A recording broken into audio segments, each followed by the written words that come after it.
Dios les bendiga.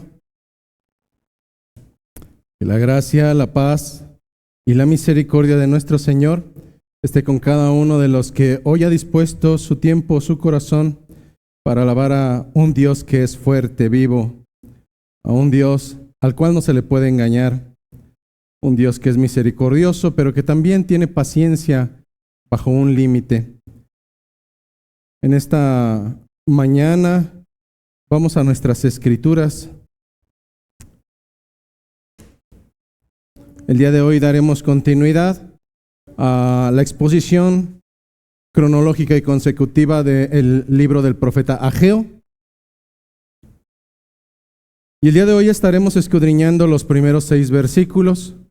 Ageo, capítulo número 1, de los versículos 1 a versículo número 6.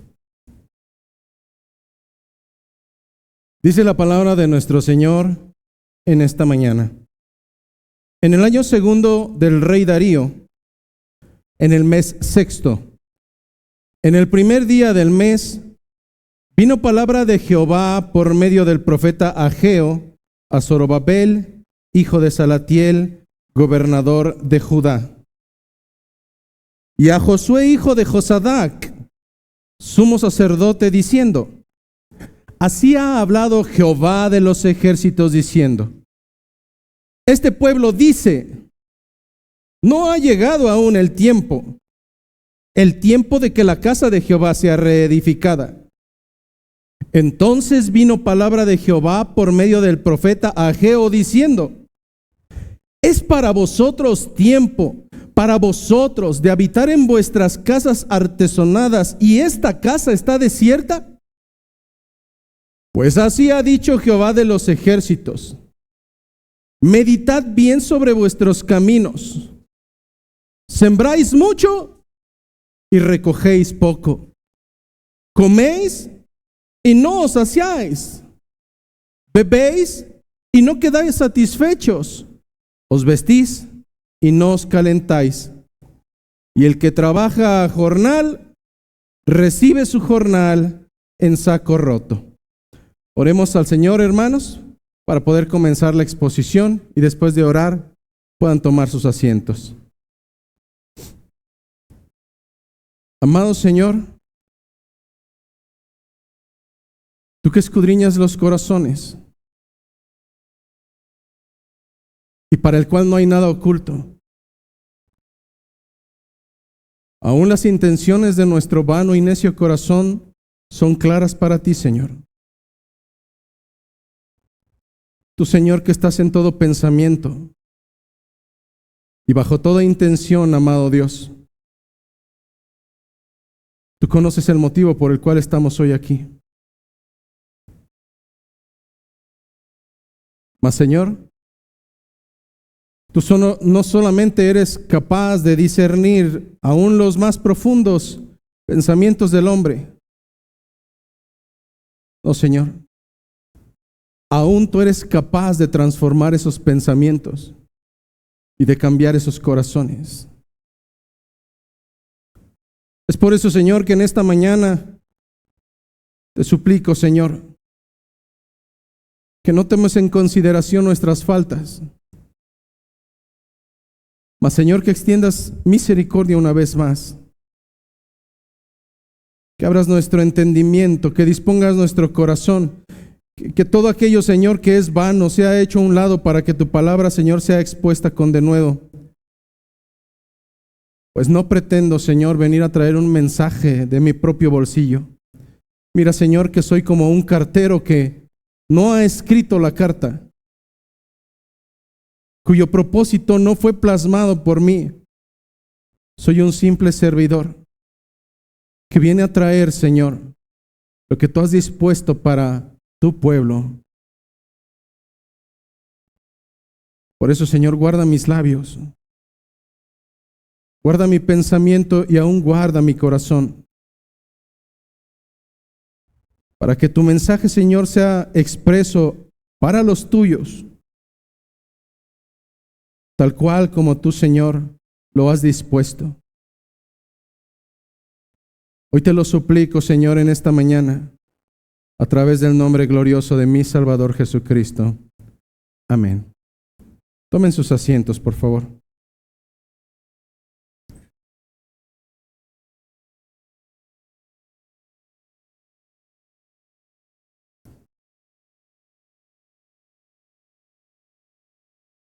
La semana pasada hemos comenzado con una fuerte carga contextual acerca de una carta o un documento que ha sido expreso por parte de uno de los profetas que conocemos como profetas menores.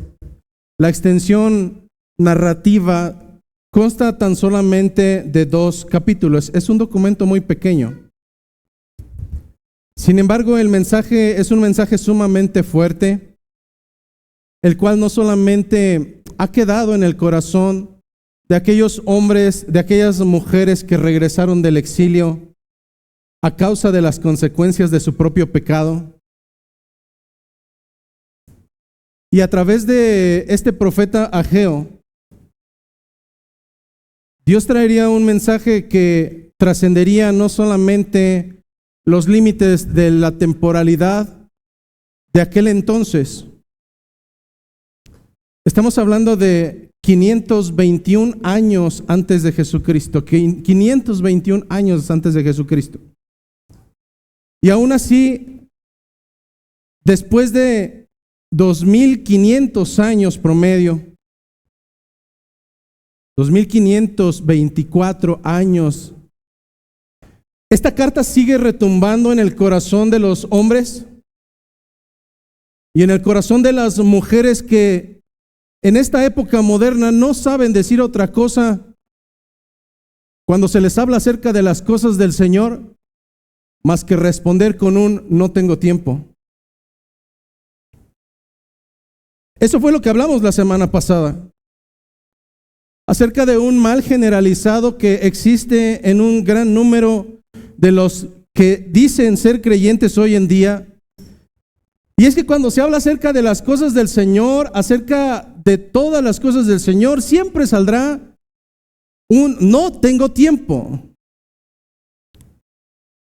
Pero resulta sumamente curioso cómo es que no hay un solo día en que el ser humano evite consumir alimentos, porque para ello hay tiempo. No hay un solo día en que el ser humano, salvo contingencia, participe de sus actividades laborales porque sabe que si no asiste, entonces tendrá una consecuencia. Para el trabajo tiene tiempo. No hay un solo día, salvo cualquier contingencia, en que las madres y padres de familia que durante la semana o durante las actividades eclesiásticas admiten a sus hijos el decir no tengo tiempo o no tengo ganas, para el colegio sí lo haya, porque saben que si no asisten al colegio entonces tendrán una repercusión. En este sentido, la semana pasada concluíamos en la parte introductoria a manera de conclusión que no es que falte tiempo, simplemente es que nuestras prioridades se denotan en la manera en cómo actuamos. Usualmente no sabemos priorizar, no queremos priorizar, o simplemente nuestros labios son totalmente incorrectos. Nuestros labios son hipócritas. Pues mientras decimos amar al Señor con todo nuestro corazón, las cosas del Señor para nosotros o para los integrantes de nuestra familia pasan a un segundo, a un tercer o a un último escalafón. Dejamos lo más importante en segundo, en tercer plano, y esto incluye no solamente lo importante, sino lo esencial. Esto incluye a Dios. Por tanto, nuestras acciones como creyentes, si es que nos podemos llamar como tal, en muchas ocasiones contradicen lo que con nuestros labios hablamos. Afirmamos que Dios es nuestro corazón, mas la realidad es que cualquier otra cosa diferente ocupa el lugar que le corresponde al Señor. Ponte a pensar en las últimas semanas de tu vida y en lo incongruente que puedes llegar a ser. Piensa cómo es que en primer lugar se encuentra cualquier otra creación de Dios. mas no Dios en sí mismo. Hermano, para todo tienes tiempo, pero con tus acciones denotas que Dios simplemente es una baratija que se te ha hecho costumbre. Algo que hay que cumplir por motivos de conciencia. En muchas de las ocasiones vives engañado. Ese fue el pecado no solamente del reino del sur de Judá. Ese fue el pecado también del reino del norte y una nación entera que había sido escogida por Dios mismo. Dios no escogió a los persas.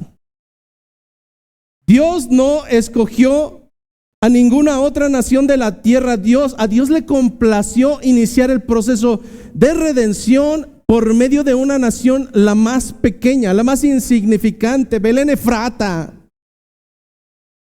De ahí surgiría el maestro. ¿Cómo correspondió ese pueblo? Ese pueblo correspondió tanta bondad y tanta misericordia de Dios de una manera similar como lo haces tú. Siendo Dios quien los había sacado de la esclavitud, siendo Dios quien los había sacado de servidumbre,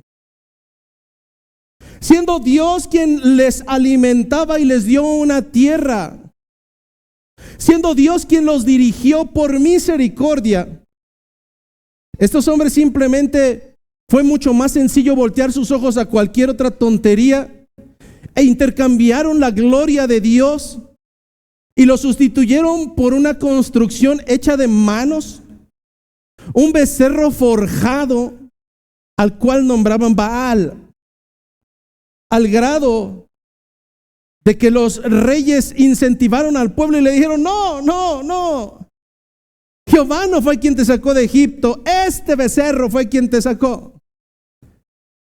No es muy distante de lo que vimos en Oseas. ¿Cuál rameras,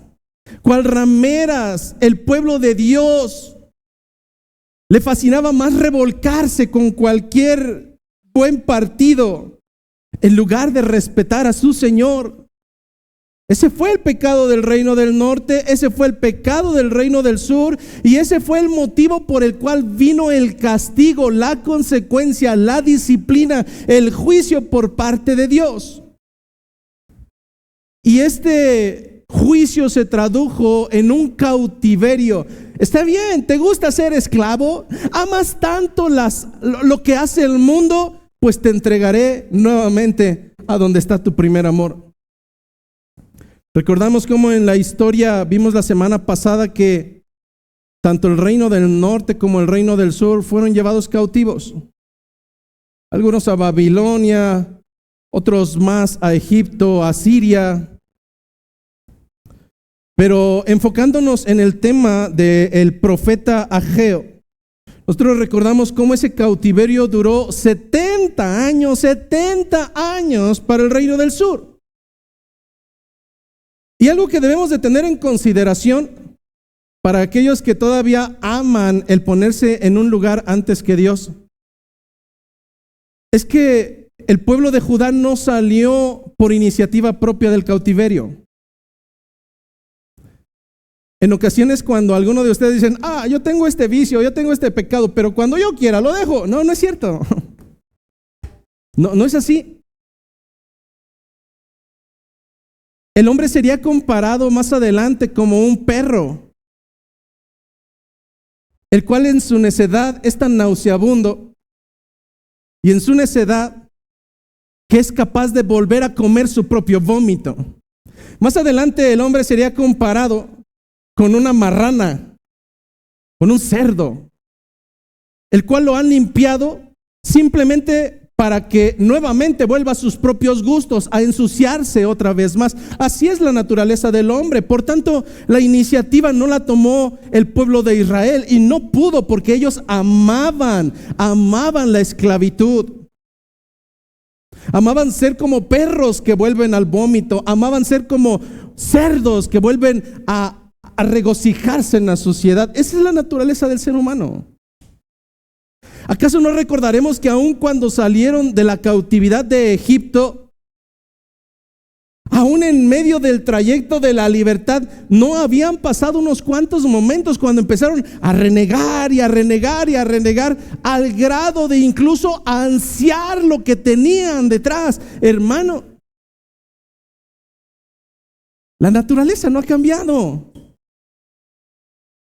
La naturaleza del ser humano no ha cambiado. En este sentido, las cartas bíblicas, los documentos bíblicos siguen siendo tan vigentes que saben dónde está nuestro problema.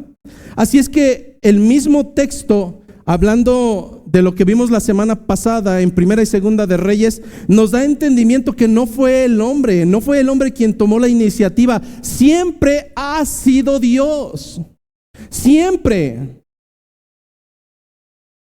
Si regresamos al principio del fundamento bíblico, entenderemos que quien pecó fue Eva inicialmente y llevó al pecado a su esposo.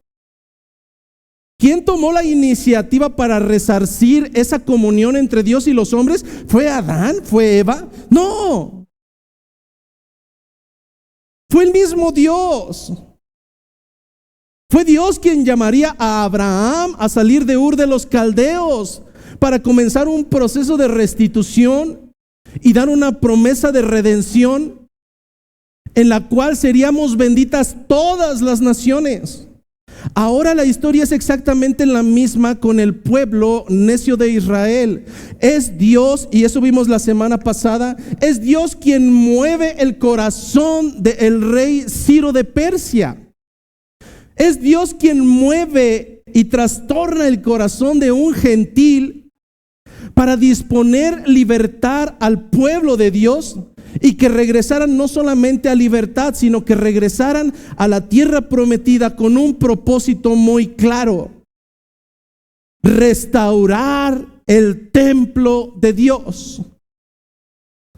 A lo largo de esta exposición, haciendo un paréntesis, hay una alta probabilidad que puedas mal entender.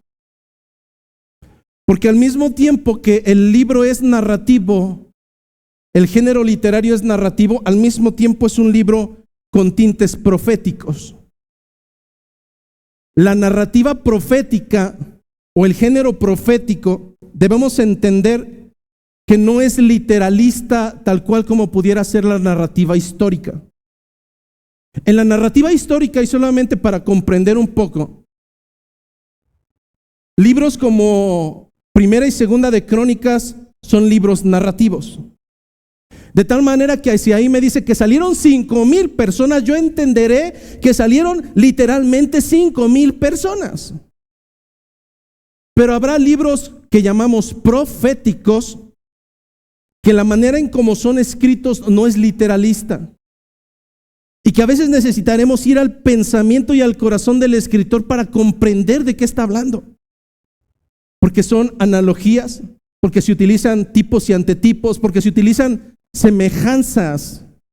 En este sentido, hermano, quiero hacer este paréntesis porque antes de que salgamos del culto y digas, lo que Dios quiere decir es que tenemos que construir un templo para que Él nos bendiga. No. De lo que estaremos hablando a lo largo del texto es que en realidad el templo nada era. Eran ladrillos, eran tabiques, era madera, pero la traducción de el templo, lo veremos más adelante, es el sinónimo del deseo y el anhelo de Dios de estar en medio de su pueblo y tener una comunión. En el momento que el templo es destruido,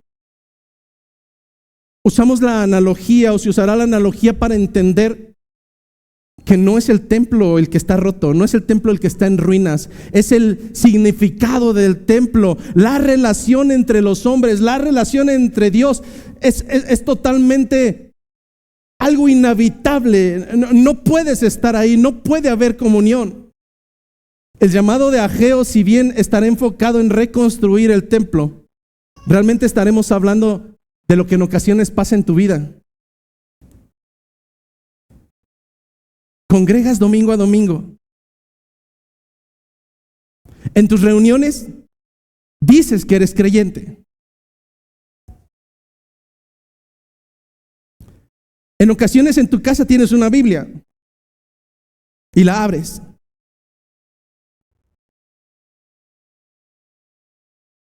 ¿Realmente tu relación con Dios es como un templo perfecto? No. Probablemente la apariencia de tus tabiques, probablemente la apariencia de tu construcción te ha estado engañando. Mientras tú sabes en lo más profundo de tu corazón que esa relación con Dios es una porquería. No porque Dios haya obrado mal, sino porque tú vives de fachadas. En este sentido, me gustaría entrar de manera muy breve a un segundo bloque de contexto, pero ahora a la luz de un libro el cual conocemos como Esdras. Me gustaría que fueras anotando las citas bíblicas, solamente anotándolas, no creo que te vaya a dar tiempo de buscarlas, pero si puedes buscar el libro de Esdras, vamos a tocar 5 citas bíblicas de manera de lectura, no voy a explicarlas, pero esto te va a dar un mayor entendimiento de qué es lo que está sucediendo en ese momento con el pueblo de Dios. Dice el libro de Esdras, capítulo 2, versículo 64, nos da un primer dato. No fueron pocas las personas que salieron del exilio en este primer grupo. Dice Esdras 2:64, toda la congregación unida, hablando de los que estaban saliendo como el primer grupo, salieron como un solo hombre y eran de 42,360. 42,360. Esdras mencionará que aquí no se cuentan ni a la servidumbre, que eran cientos y cientos, y tampoco se cuenta a los que eran los cantores. Es decir, estos nada más eran la gente común y corriente. Analiza ese número no porque tenga algo mágico o místico, sino porque no son pocos. Segundo dato, Esdras capítulo 2, versículo 68. Y algunos de los jefes de casas paternas, esto es, hermanos, después de que recibieron ya el banderazo para ir a reconstruir el templo y regresar a la tierra prometida, dice, cuando vinieron a la casa de Jehová que estaba en Jerusalén, hicieron ofrendas voluntarias para la casa de Dios, para reedificarla en su sitio. ¿Qué fue lo que sucedió? Reciben una orden de Dios, Dios mueve el corazón de Ciro, rey de Persia. ¿Qué hace el pueblo? Obedece y va y comienza a reconstruir el templo de Jehová. Entonces, ¿dónde se quebró todo esto? Esdras 3:11. Y cantaban, alabando y dando gracias a Jehová y diciendo, porque Él es bueno, porque para siempre es su misericordia sobre Israel. Y todo el pueblo, ¿qué hacía el pueblo? El pueblo no estaba apático, el pueblo aclamaba con gran júbilo, alabando a Jehová, porque se echaban los cimientos de la casa de Jehová. Siempre que comienza un proyecto así es, hermanos, siempre. Todos somos entrones y sí, la iglesia, vamos. Y pasan unos cuantos meses, hermanas, alguien más que se anote. Y pasa una bola de esas de ahí de... Así es el pueblo. Esdras 4, capítulo 4, versículo 4 al 5.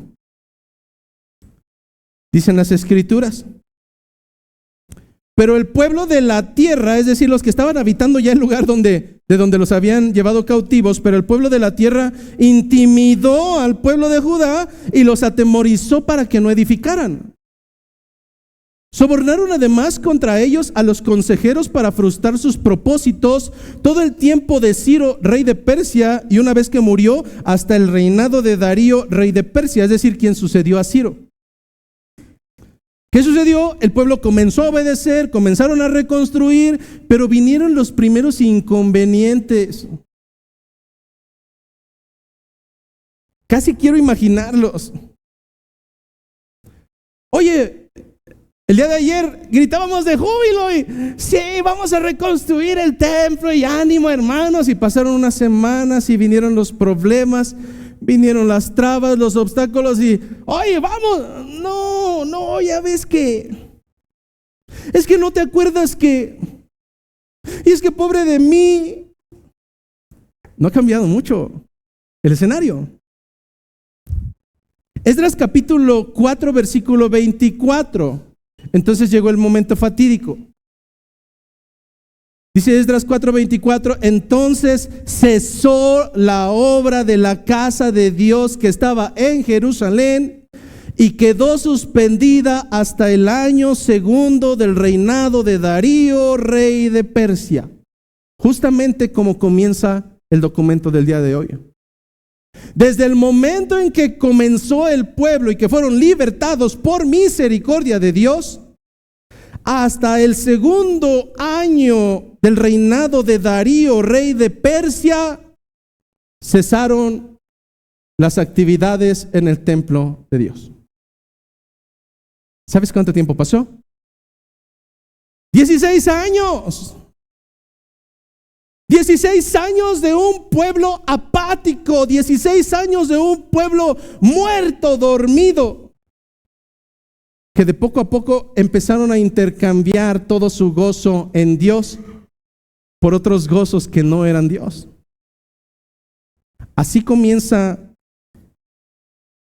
la carta o el documento de este profeta, después de haber pasado 16 años donde ese pueblo se olvidó del propósito por el cual fueron libertados.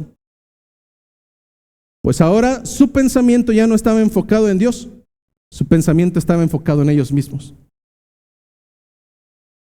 Dice el versículo número 1, en el año segundo del rey Darío, en el mes sexto, en el primer día del mes, vino palabra de Jehová por medio del profeta Ageo a Zorobabel, hijo de Salatiel, gobernador de Judá, y a Josué, hijo de Josadac, sumo sacerdote, diciendo, y ahí nos vamos a estancar un rato.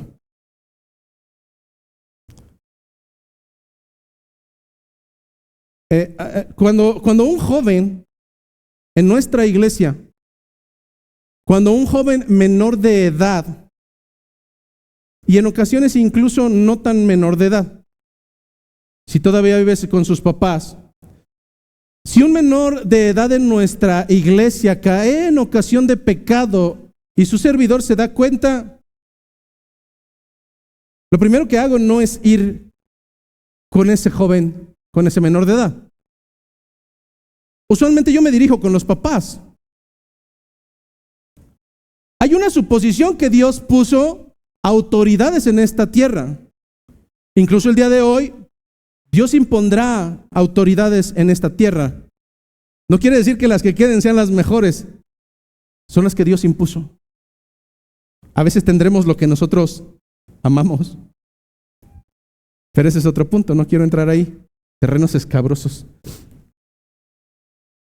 Pero usualmente cuando hay alguna actitud en algún joven de nuestra iglesia, lo correcto desde mi punto de vista no es ir con el joven es insensato, el joven es rebelde, el joven es inmaduro. Se supone que tiene autoridades.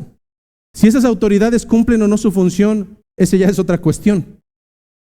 Hay autoridades que en vez de ser autoridades, en vez de dar autoridad, dan risa, son una vergüenza. No mantienen en sujeción, no guían. Una autoridad fue diseñada para guiar. Ten en consideración esto, pastor, pero ¿por qué se dirige con los papás si el que está cometiendo el pecado es el hijo? Es que mira, tenlo por sencillo y por consciente que si tú recuerdas a tus tiempos de juventud o de adolescencia, de verdad, tal parece que habían retirado la masa gris y te la regresaron ya cuando estabas a punto de casarte, de tomar una decisión importante. Mientras tanto ibas en los camiones y de todo te reías. Entonces, si a un joven o a un adolescente le dices, pon atención durante la predicación, deja de estarte cuchicheando, ¿qué va a hacer? Nada. Quien tiene que tomar las riendas es esa autoridad. Y si no es una autoridad, tiene que comenzar a ser una autoridad. Lo que estamos viendo es el caso explícito que recibe Ageo la ordenanza, y Ageo, si bien quiero pensar que el pueblo estaba presente, a quien se dirige es a las autoridades que Dios había impuesto tanto en el ramo civil como en el ramo religioso. Fueron las autoridades que a Dios le plació. El deber de una autoridad no es caernos bien, hermano. De verdad, quítate eso de la cabeza. Por eso no avanzas con tus hijos, porque piensas que debes de ser su amigo. No, tú eres una autoridad. Bueno, el deber de estas autoridades, tanto de Zorobabel, gobernador de Judá, como del sumo sacerdote Josué, no era agradar al pueblo, era guiar al pueblo. A veces guiar al pueblo no va a ser agradable, hermano.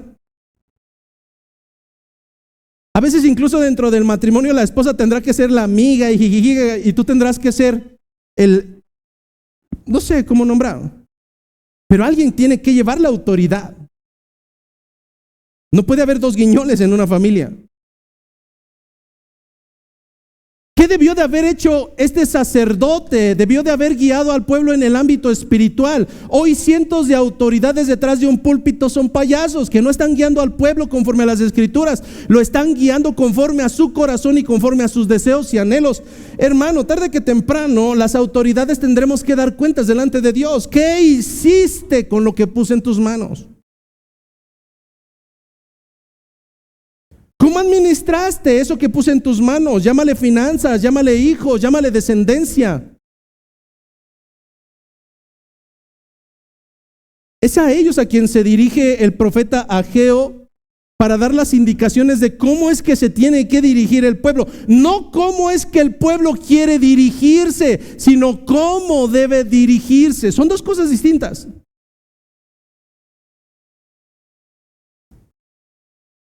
¿Te das cuenta que hoy en día las autoridades en los hogares le preguntan al niño: papi, ¿quieres bañarte? ¿Qué te va a decir? ¿Qué te va a decir? No, no quiero.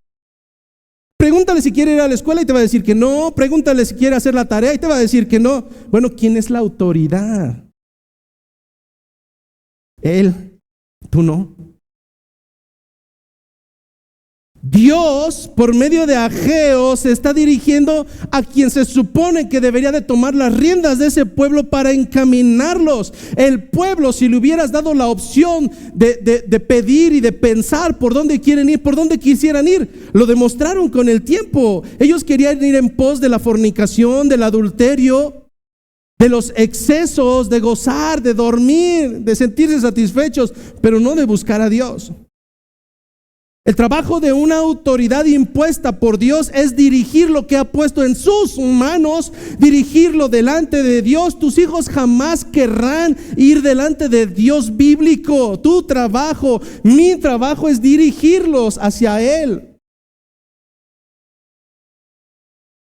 Así es que es una llamada de atención esencialmente para aquellos que deberían de tener las túnicas. En esta época deberías de tener los pantalones para hacer lo que Dios te encomendó que tienes que hacer.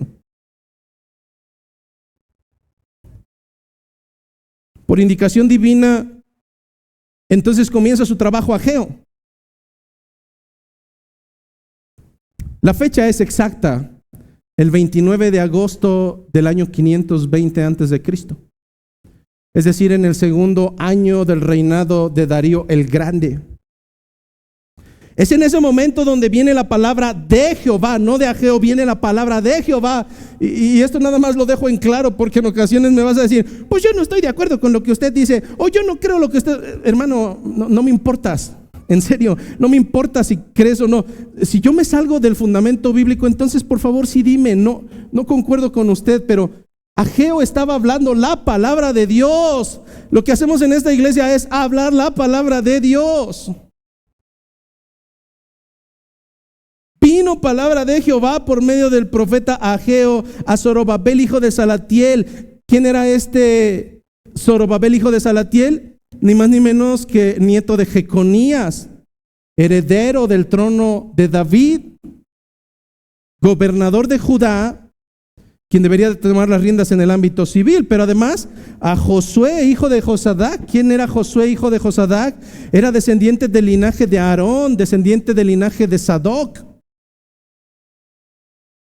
El sumo sacerdote, quien debería de tomar las riendas del ámbito religioso. Y es entonces que Ageo se dirige a los líderes principales para que cumplan el propósito por el cual fueron libertados. Comenzar y continuar la reconstrucción del templo de Jerusalén. Esdras nos ha narrado en los versículos que hemos dado como introducción que el trabajo había comenzado ya hace 16 años. El trabajo del templo no es que no hubiera iniciado, es que inició y fue pospuesto 16 años. ¿Estarás de acuerdo conmigo que no es lo mismo posponer algo un día que posponerlo una semana? Y que tampoco será lo mismo posponerlo una semana que posponerlo un mes. Y mucho menos será lo mismo posponerlo un mes que posponerlo 16 años. Usualmente, hermanos, un mal hábito o una vida pecaminosa no es fortuita. Vuelvo a repetir. Usualmente un mal hábito o una característica pecaminosa no es fortuita.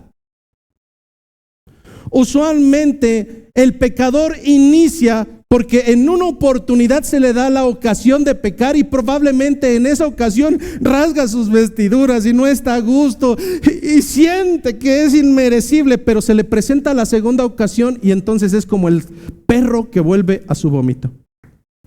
El problema es que le pierdas el asco una vez, porque la segunda, la tercera, la cuarta, la quinta y las subsiguientes se te comenzarán a hacer un hábito.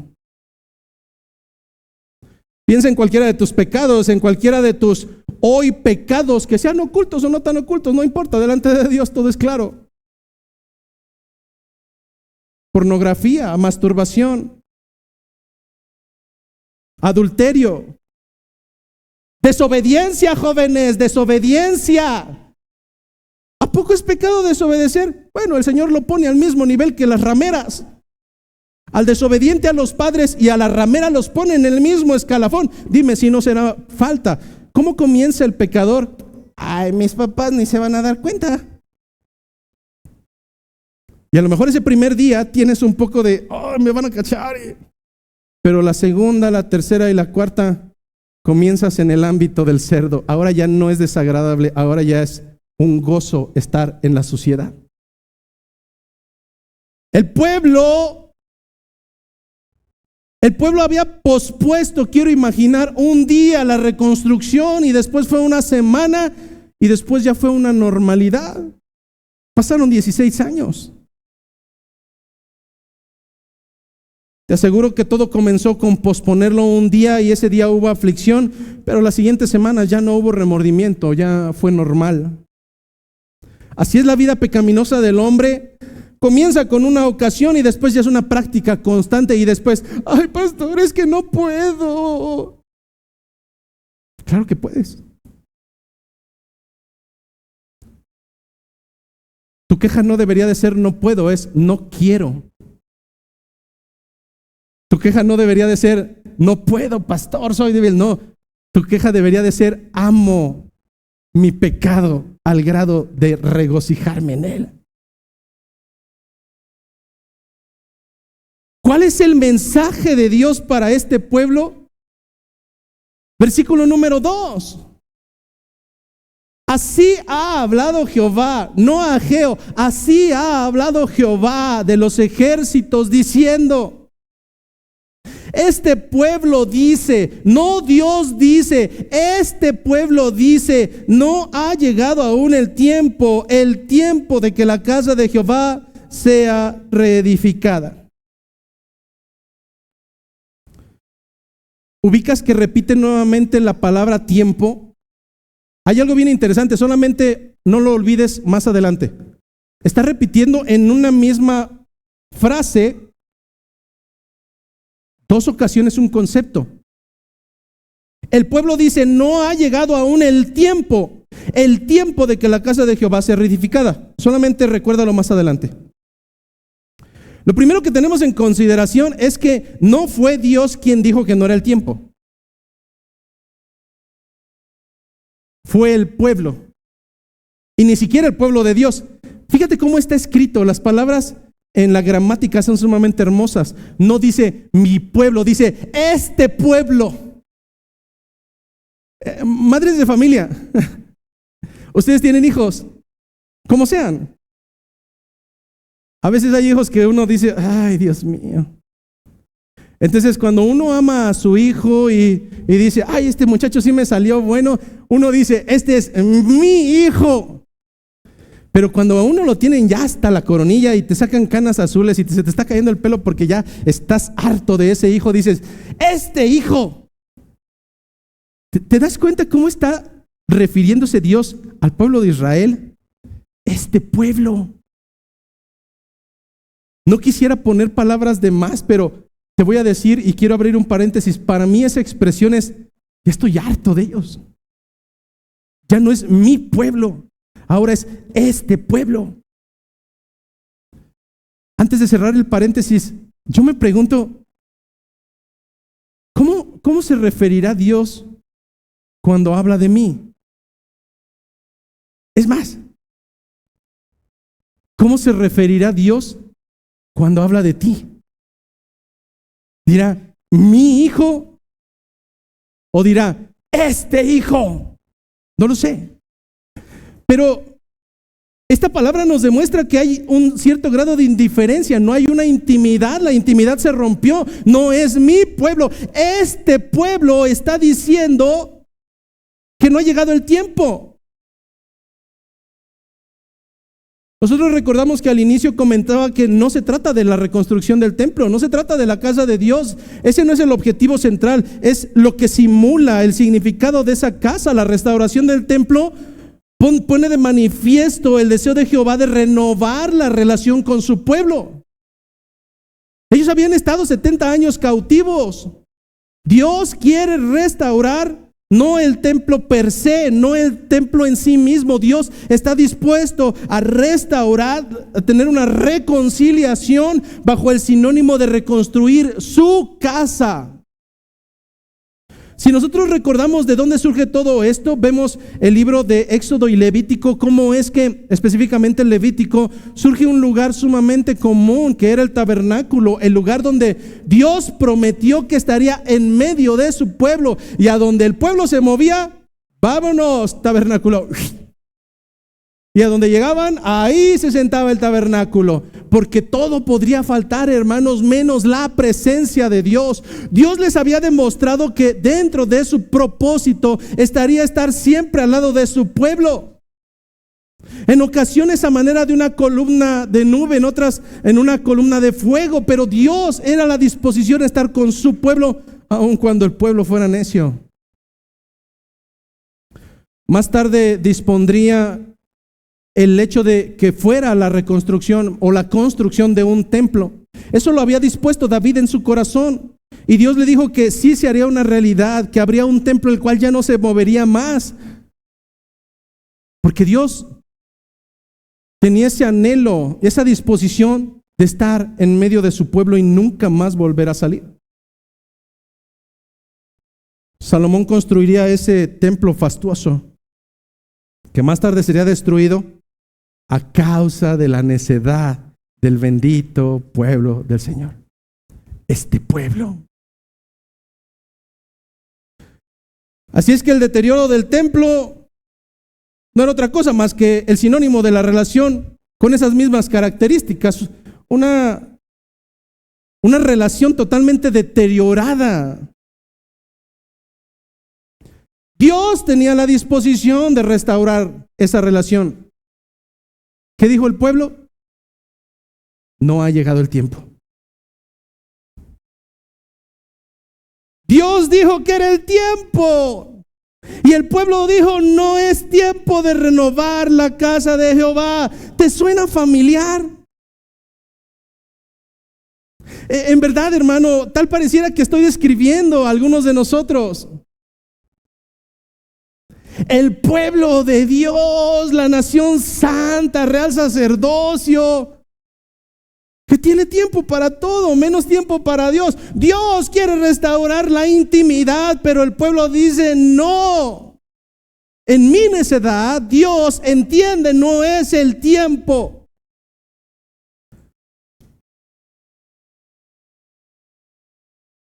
Dios había brindado una orden.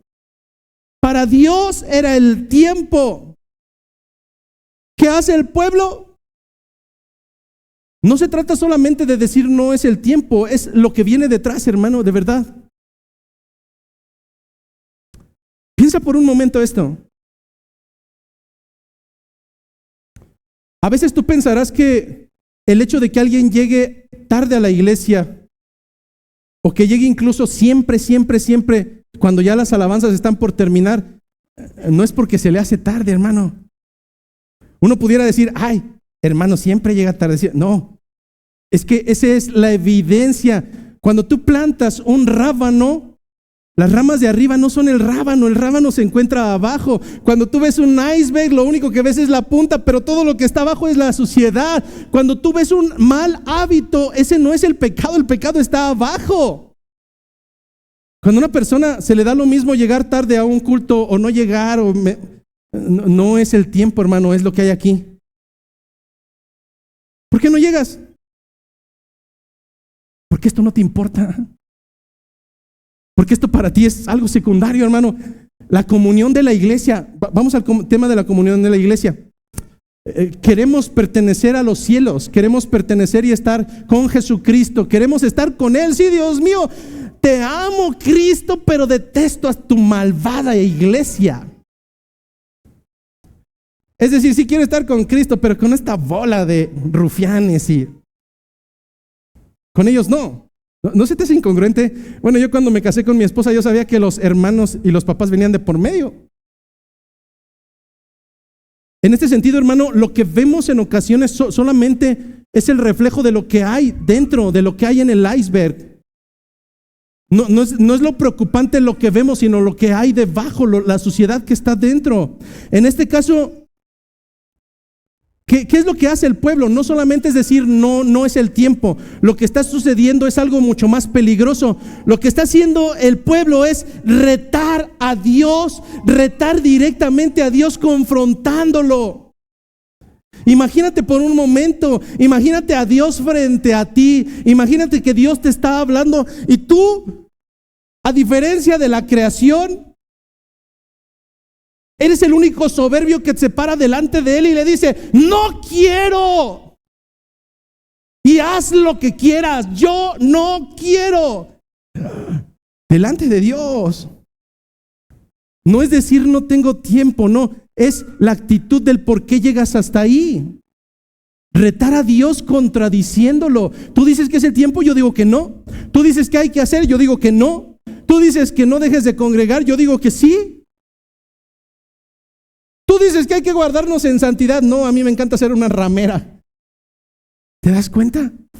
No es el pecado en sí mismo, es lo que engloba la actitud hacia donde nos lleva a retar y a contradecir a Dios. ¿Sabes quién lo hizo por primera ocasión bíblicamente? Lo hizo la serpiente antigua, Satanás.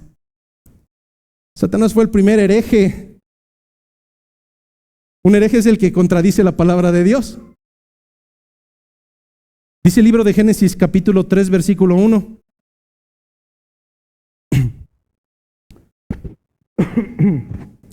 Génesis capítulo 3 versículo 1. Pero la serpiente era astuta.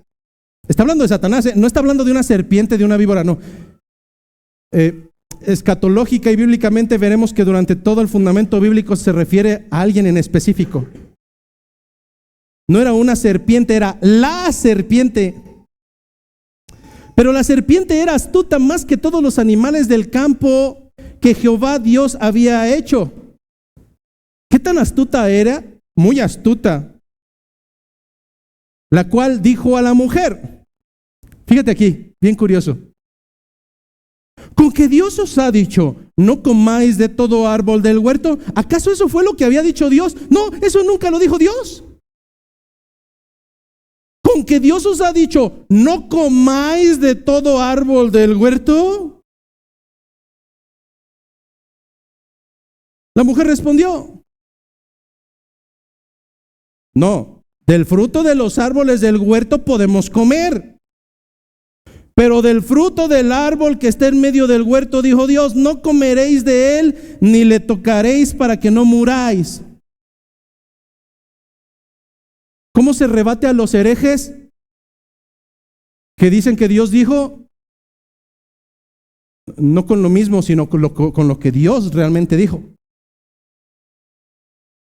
Una serpiente que hubiera tenido un poco de vergüenza, un Satanás hubiera dicho, bueno, ya me la aplicó, ya me quedo ahí. No, va nuevamente.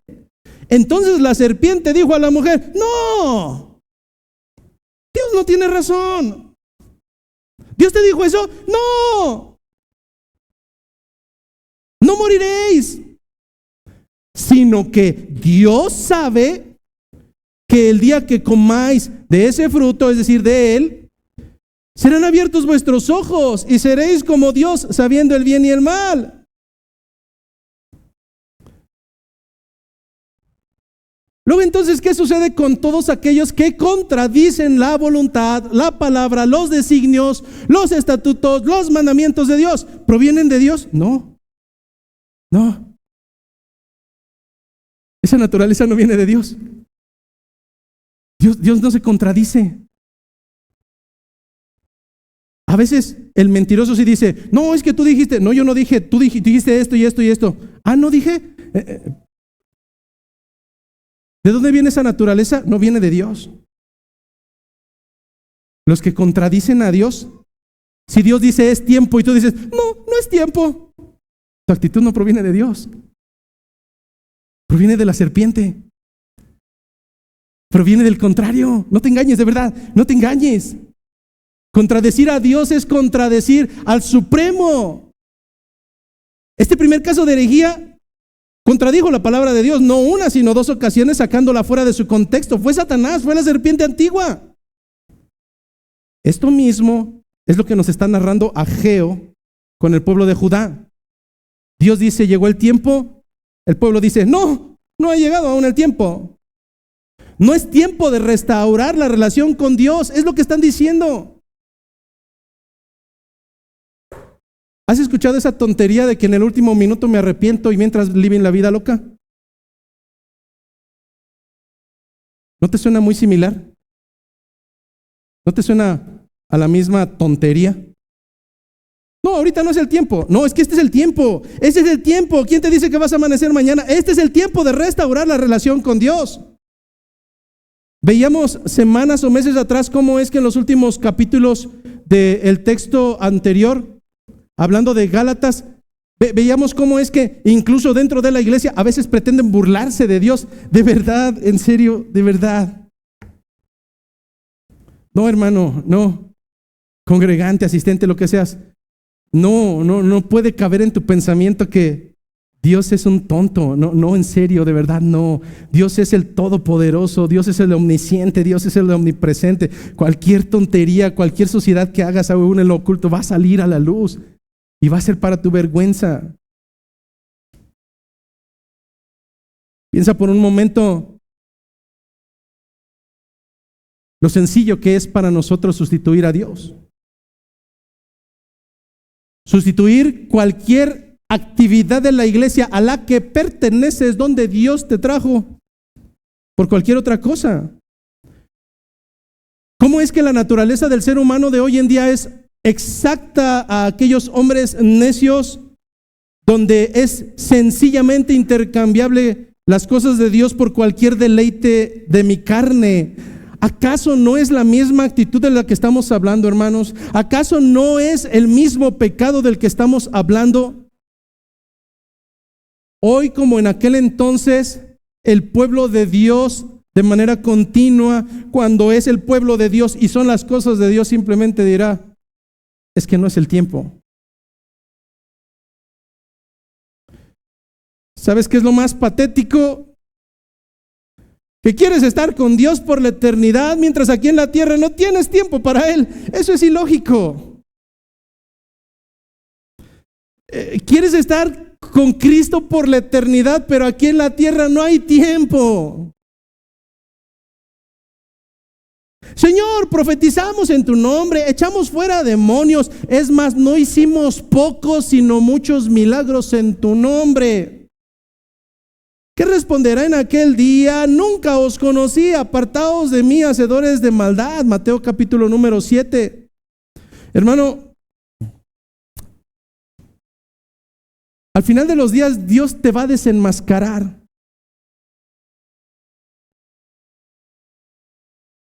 No importa que en esta vida creas que te estás saliendo con la tuya. Al final de tus días, seas creyente o no seas creyente, de verdad, nuevamente lo repito, gentiles y creyentes al final de sus días serán desenmascarados públicamente por Dios. ¿Para qué te cuidas de nosotros? Eso es sumamente estúpido. De verdad. Te cuidas de los seres humanos. Hermano, con quien tienes que resarcir las relaciones con Dios. Con quien tienes que reconstruir ese templo es con Dios. No puedes estar bien con los que ves, mucho menos con el que no ves. Versículo número 3. Entonces vino palabra de Jehová por medio del profeta Ageo diciendo: es para vosotros tiempo, para vosotros de habitar en vuestras casas artesonadas, y esta casa está desierta. Ellos acababan de decir: no es tiempo, no es tiempo, 2 veces. Ahora Dios les dice: es para vosotros tiempo, para vosotros. Nuevamente utiliza 2 palabras. ¿A dónde quiero llegar? Aquí quiero dar un paréntesis para que cuando hables acerca del fundamento bíblico no vayas a cometer una, ¿cómo decirlo? Un error por falta de contexto. En algunas ocasiones decimos: hermanos, es que Dios es 3 veces santo. Él es santo, santo. No, hermano, Dios no es 3 veces santo. Dios no es 3 veces santo. Y espérate, antes de que te me vengas a la yugular, quiero decirte por qué. Los idiomas en los que fueron escritos el fundamento bíblico, todo el primer segmento fue escrito en hebreo. Hacia la parte final y comienzos del Nuevo Testamento, al hebreo lo sustituyó una lengua muy similar, pero no idéntica, llamado el arameo. Posteriormente, el resto de las escrituras, incluyendo las 16 cartas paulinas y el resto del fundamento, fue escrito en una lengua nueva, que es el griego.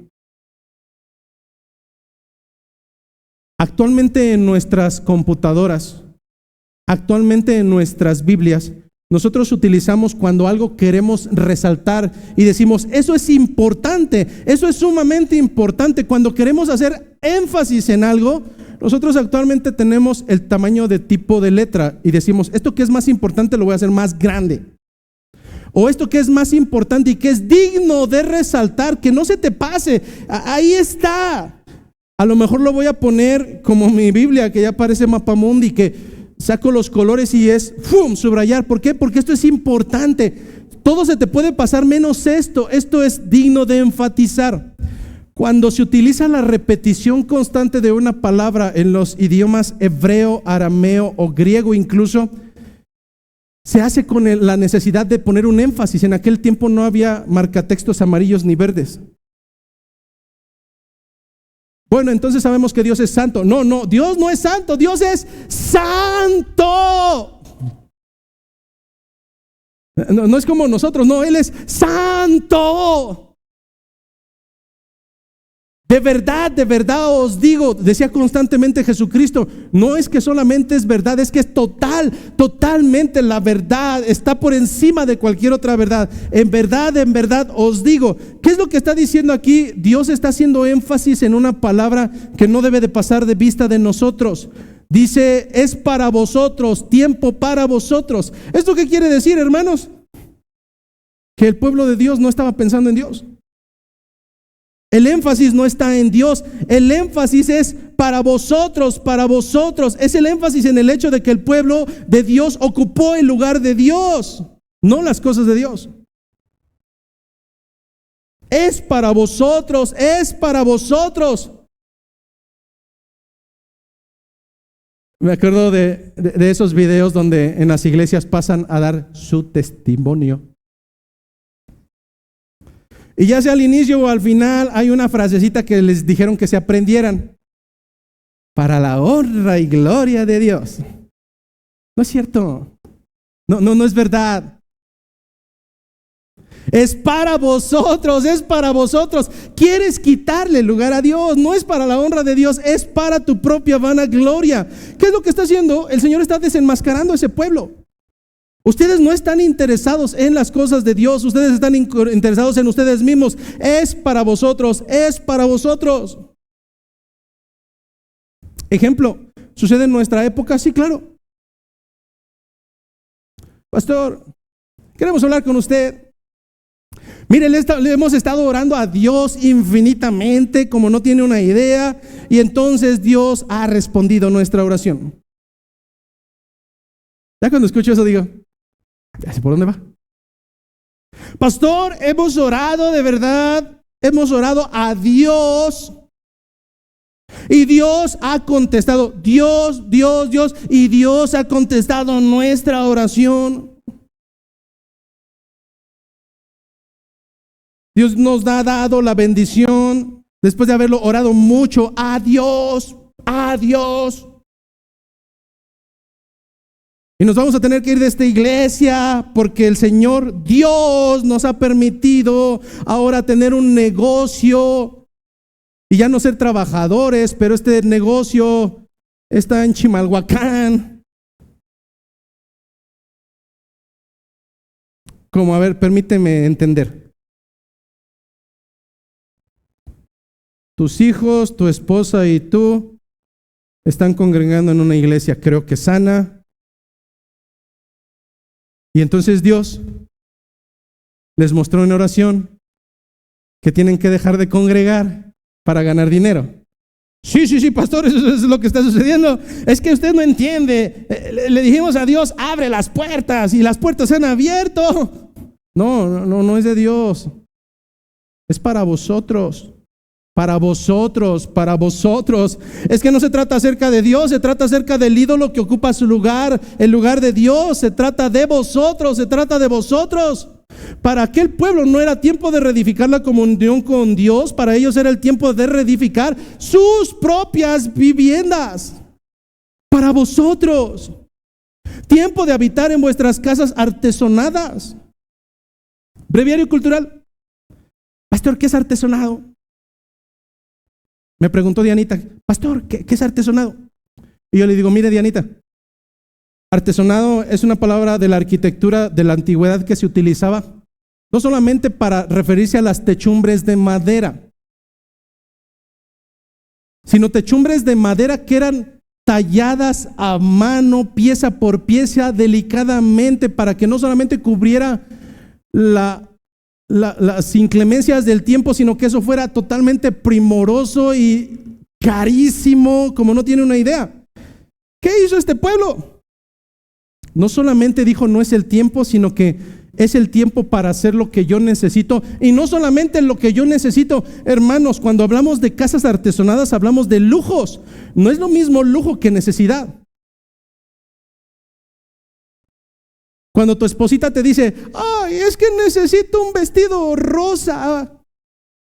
A ver, ¿cómo que necesitas? Veo 3 vestidos rosas en tu closet y me dices tú que necesitas. Bueno, no, más bien es que quiero. Bueno, no es lo mismo necesitar que querer. El pueblo no necesitaba lujos, hermano. Venían de la cautividad, habían estado 70 años de esclavos, de hacer lo que les mandaban, y ahora necesitas lujos, y por eso entonces no atiendes las cosas del Señor. Piensa por un momento, hermano, de verdad, ¿acaso de verdad necesitas todo lo que te está desviando de la mira del Señor? La respuesta es no, es satisfacción. ¿A quién quería engañar el pueblo de Dios? Las evidencias estaban demostrando claramente que la relación simplemente estaba en ruinas. ¿Por culpa de Dios? No, absolutamente no, sino por consecuencia de su propia necedad. Es que aún no es el tiempo.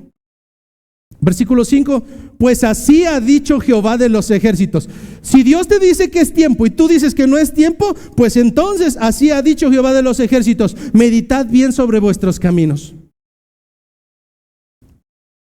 Las palabras en el original hebreo que se utilizan para esta frase son muy hermosas.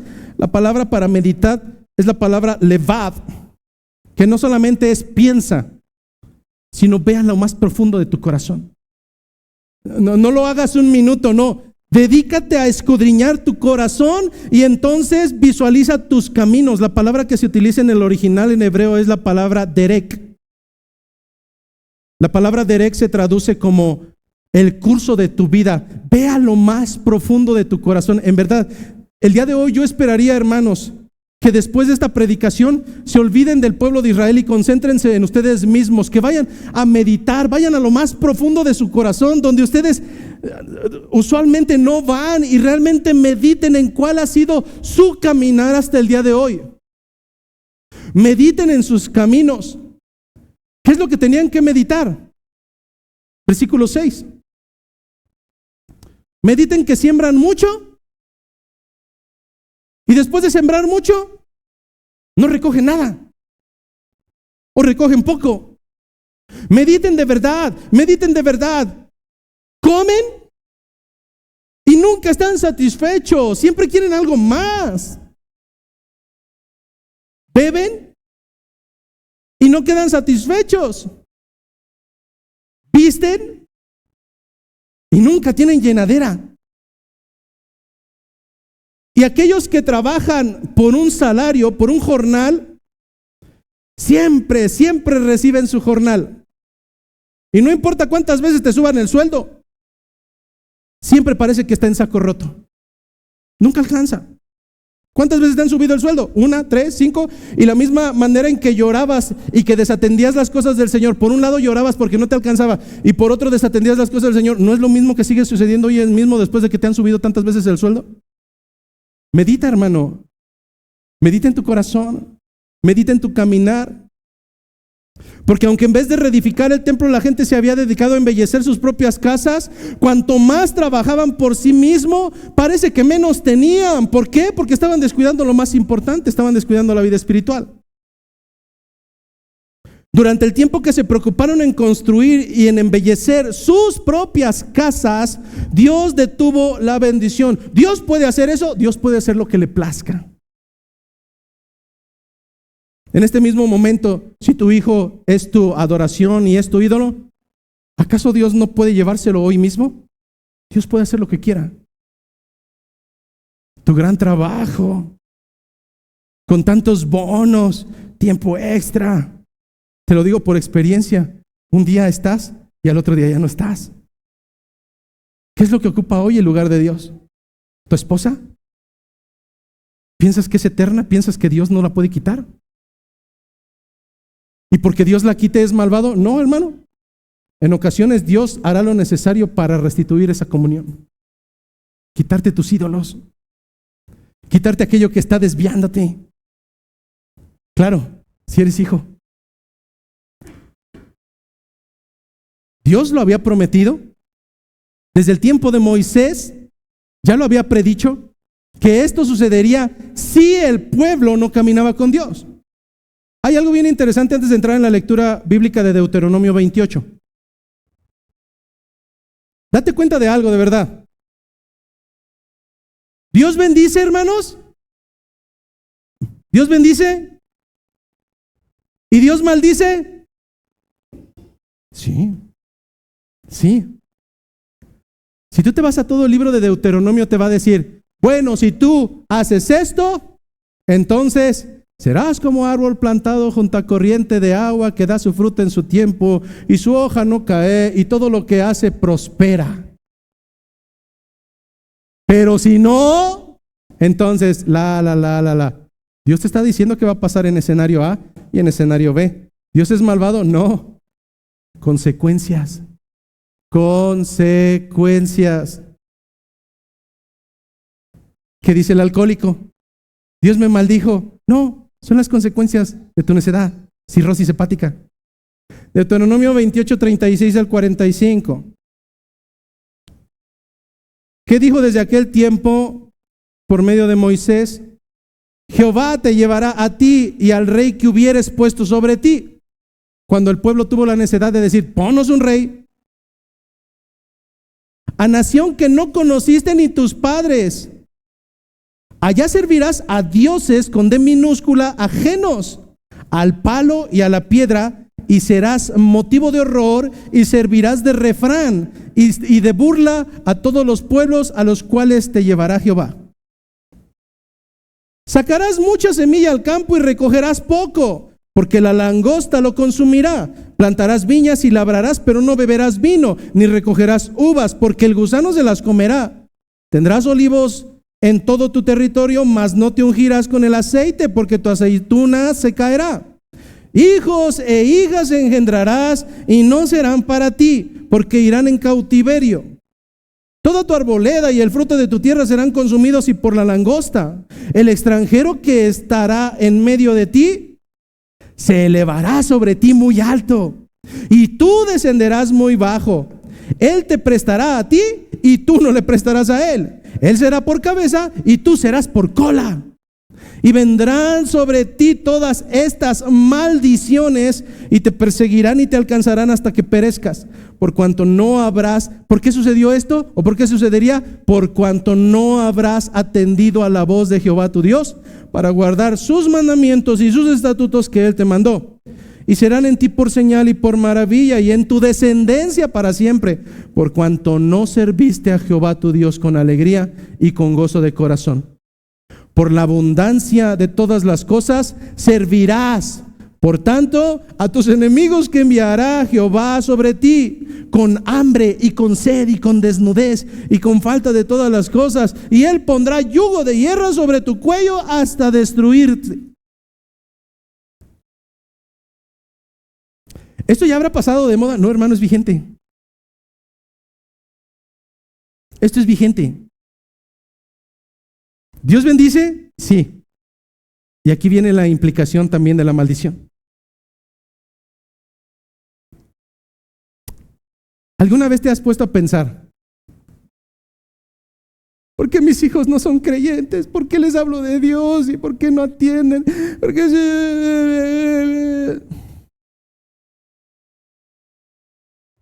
¿Te has puesto a pensar el ejemplo patético que tienen en ti? Hoy es día de culto. No hay que ir. Mira, hoy es el final de la serie. A ver cómo. O sea, ruegas por tus hijos para que sean salvos y el ejemplo más cercano que tienen de un creyente es de alguien tibio, patético. Ya lo entendí. ¿Tú quieres que caminen como creyentes, que oren, que atiendan las cosas del Señor y lo que ven en ti es una burla? Hermano, es tiempo. Es tiempo. No es para mañana, hermanos. No es para pasado mañana, no. Hoy es tiempo. Hoy es tiempo. ¿Acaso esta es una predicación de confrontación? Sí, hermano, pero al mismo tiempo es una predicación para que entiendas que así como hay maldición, también hay promesas. No quisiera que hoy te vayas con el pensamiento de que, si voy a acercarme a las cosas de la iglesia para que me vaya bien. No, yo no hablé nunca de eso. Jamás. Porque eso lo hace un mercader. Pero tampoco estoy diciendo que hagas las cosas de Dios por miedo o por remordimiento. La enseñanza bíblica nos da entendimiento que lo debemos de hacer, punto número 1, por una sencilla razón, y es de peso, porque Dios así lo ordena. Si Dios manda, obedezco. Pero lo que quiero decirte es que si en verdad, hermano, permites que Dios ocupe el primer lugar en tu vida, Él suplirá todas tus necesidades. Hermano, Él suplirá todas tus necesidades. Pero si no es así, entonces todos tus esfuerzos seguirán siendo en vano. No importa qué hagas, tus hijos terminarán siendo un fracaso. No importa qué tanto hagas, nunca te va a alcanzar el sustento, porque tus ojos no están en Cristo. Así es que preocuparte por tus necesidades materiales y descuidar por ello la relación con Dios, fatídicamente te quiero decir que eso te llevará a la ruina. No tiene que ver con esfuerzo físico, hermanos, tiene que ver con disposición de corazón. Cuando la prioridad no es Dios, entonces la prioridad eres tú mismo. Quisiera concluir diciendo que no es poner empeño en hacer para recibir. No, hermano, no es poner empeño para recibir. Eso hacen los de la prosperidad. Tienes que comenzar a hacerlo porque Dios así lo ordenó. Cuando buscas primero el reino de Dios, Dios ha prometido que cuando tú buscas primero el reino de Dios y su justicia divina, entonces todo, hermano, incluso la salvación de tus hijos, incluso tus finanzas, incluso tu comida, cuando tú buscas primero el reino de Dios y su justicia divina, entonces todo lo demás vendrá por añadidura. Deja de ser necio, deja de ser necia y de ver por tus propios deleites. Deleítate a sí mismo en Jehová y Él concederá las peticiones de tu corazón. Que la gracia, que la paz, que la misericordia de nuestro Señor esté con cada uno de nosotros.